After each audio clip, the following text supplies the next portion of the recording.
Aujourd'hui, je vais aborder les 5 éléments clés fondamentaux pour prendre votre fonction en tant que manager. Beaucoup de managers aujourd'hui prennent leur fonction sans respecter ces éléments clés. Une fois sur le site, ils ont tellement le souci du travail bien fait, ils ont tellement envie d'aller vite qu'ils ne prennent pas de recul.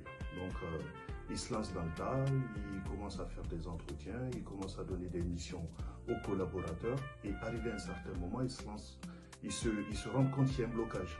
Donc ce blocage, ils tombent après dans la frustration, pourquoi j'y arrive pas, pourtant c'est pas un site compliqué, pourtant c'est pas une équipe compliquée. Pourquoi tout cela? Parce que juste la base n'a pas été respectée. Les 5 éléments clés pour réussir sa prise de fonction en tant que manager. Bonjour, je me présente, je m'appelle Baba Kourman, je suis consultant et expert en management. À présent, parlons des 5 éléments clés pour réussir votre prise de fonction en tant que manager.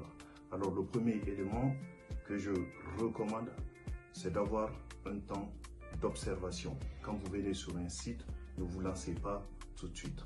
Je sais, vous avez pris des engagements, vous êtes motivé, vous avez envie d'atteindre rapidement vos objectifs, vous avez envie de progresser, mais prenez un temps d'observation. Ce temps d'observation, c'est vous qui allez le définir en fonction du site, en fonction de l'enjeu et en fonction de l'ampleur de la mission qu'on vous a confiée. Ça peut prendre une semaine, ça peut prendre 2 semaines, ça peut prendre un mois, mais prenez un temps d'observation. Ce temps d'observation se fait en 2 phases. C'est-à-dire qu'il y a une observation technique pour comprendre le processus, les procédés ou les procédures de l'entreprise dans laquelle vous êtes. Et le deuxième volet, c'est sur l'aspect humain.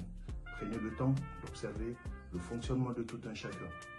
Qui vient le matin, motivé, qui ne vient pas motivé, qui traîne les pattes. Essayez de détecter aussi pour savoir les leaders, enfin, les gens qui dans le groupe et qui mènent les autres, les gens qui sont fort caractère, tout ça, sans rien dire. Vous venez le matin, vous prenez, enfin, vous dites bonjour à tout le monde, vous essayez de travailler avec eux, n'hésitez pas surtout de mettre la main à la pâte.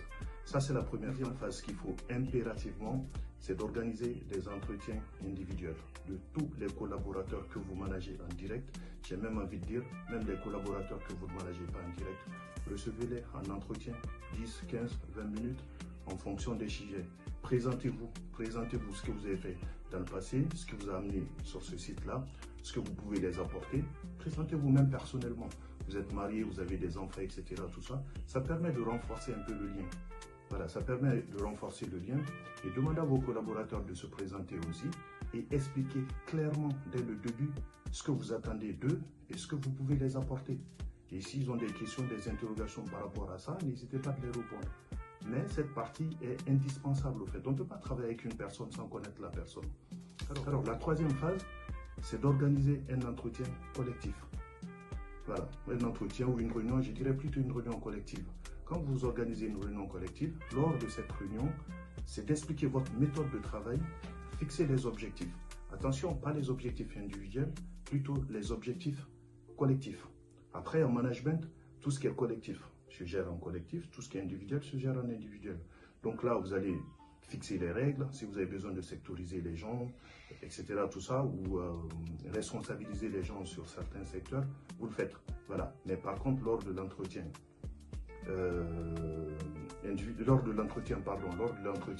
collectif, il faut absolument fixer les objectifs, fixer le cap et votre méthode de travail. Et s'ils ont des questions, n'hésitez pas à le traiter directement. Et la quatrième phase, c'est de mettre en place un plan rituel. C'est-à-dire, c'est de dire tous les matins, on fait un starter, on débriefe dans la journée, ou en fin de journée, ou en fin de week-end, on prend un petit verre, histoire de débriefer à la fin du week-end, est-ce qu'on atteint le chiffre, est-ce qu'on atteint les items, est-ce que les objectifs ont été atteints ou pas. Voilà, ça c'est très important. Et la dernière phase, c'est vraiment un plan de suivi et d'accompagnement.